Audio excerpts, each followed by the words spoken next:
Everybody, it's Tom Christie back in the carving shop, and this will be session 4 of carving a palm frond loon. I've been waiting on the eyes. I got those yesterday from Brawn, and we'll come in and take a closer look at those eyes that get installed in the loon. But in the meantime, I was able to carve this little buffalo head drake, and I just thought it's an amazing contrast when you go from a loon. And this gives you the sense of scale between a buffalo head drake like this. This is full size, but a beautiful little bird. And glad to have that carved and ready to go. And we can get back on the eye installation on the loon. We'll get the eyes installed, finish him up, get him sealed, primed, ready for paint. And then I plan to go into a painting series on the loon. And you'll have to bear with me. Again, I've mentioned this, but this is the first loon I've done.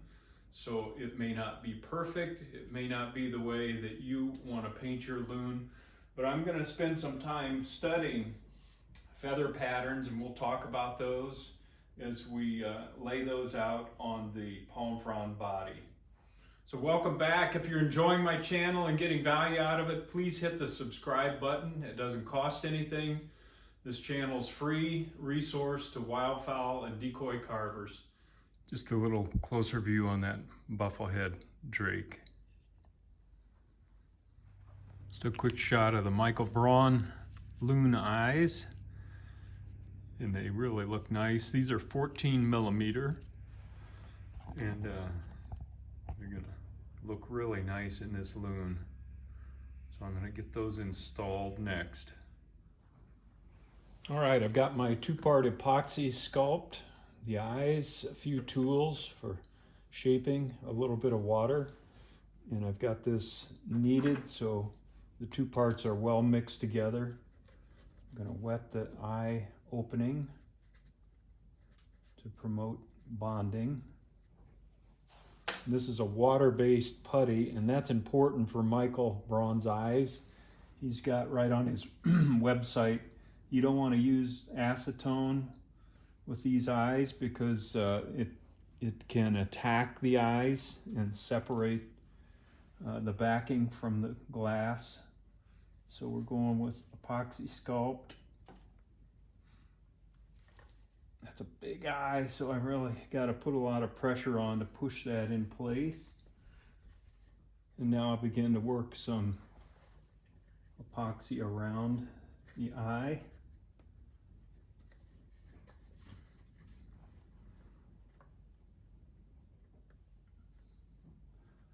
I'm just kind of rubbing it into the surrounding area to get a little bit of a blend going. And now I'm going to use my finger with some water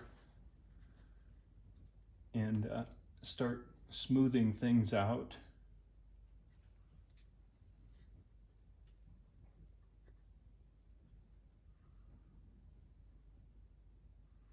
Just kind of rubbing back and forth to work that into the surrounding area. And if you do this well, there's very little sanding that will need to be done later because it's feathered out well into the wood surrounding it.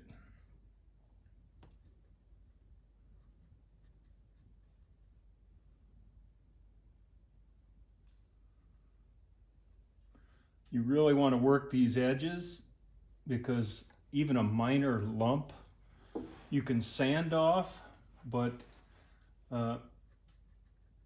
we really want to disguise this so that there's no visible line between the putty and the head, the wood of the head when we're all done. So I'll take some time and work this. You don't have to watch me play with putty here, but just know that it does take some time to smooth things out and get it the way you want it.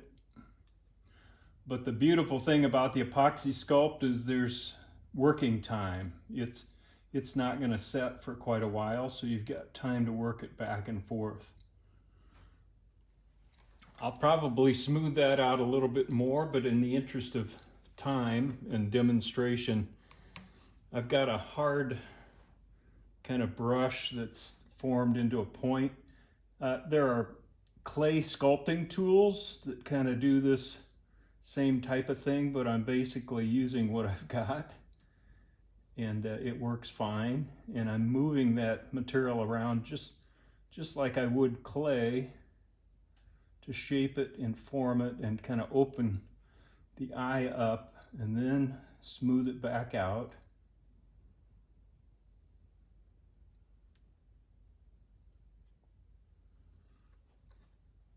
And I'll go back and forth until I get that nice almond shaped eye with the pupil centered.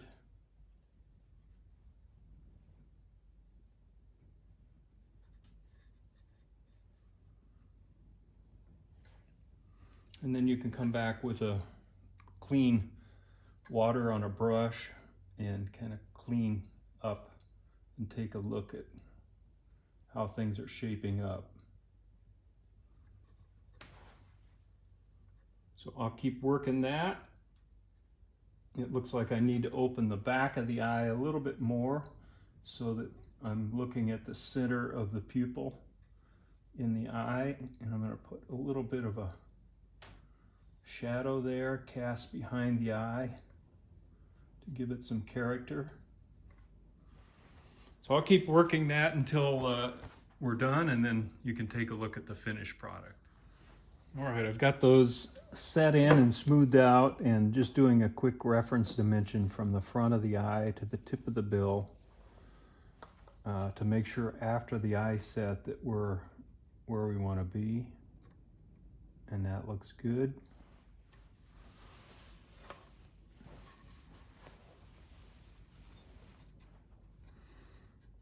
Check this side as well.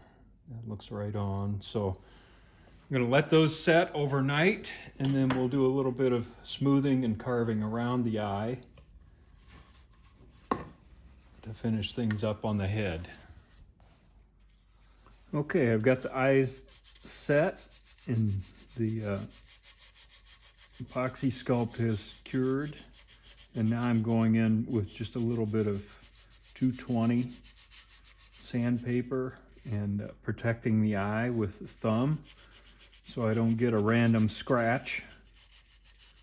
And I'm just smoothing this off so that there's no visible separation between the Epoxy Sculpt and the surrounding wood. So I'll finish sanding these. And I've also taken an X-Acto and do a little bit of sculpting and cleaning up of the edges of the eyes and make sure that that looks right.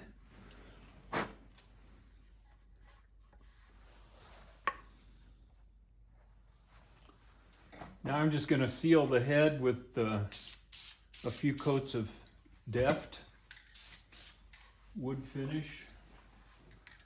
You get a good seal on the Tupelo head. I've already sealed up the body, so it's in good shape.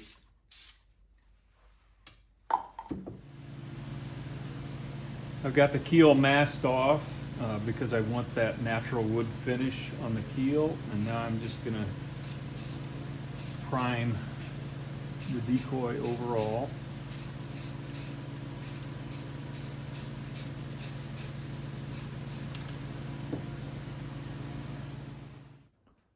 All right, I've got the primer coat added. I removed the tape from the keel, so that's all set. We'll let the primer dry overnight, so it's good and dry before we start adding any paint on top of it.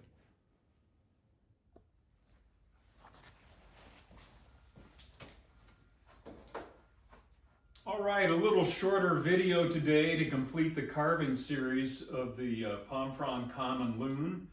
And I want to break it between the carving portion and those sessions, and then start fresh with the painting portion of the common loon, and I'm going to let the primer dry overnight like we talked about. I'm going to spend some time doing research on the feather patterns of the common loon and try to get a better handle on how I'm going to paint this bad boy. So until then, Tom Christie signing out. Good carving to you.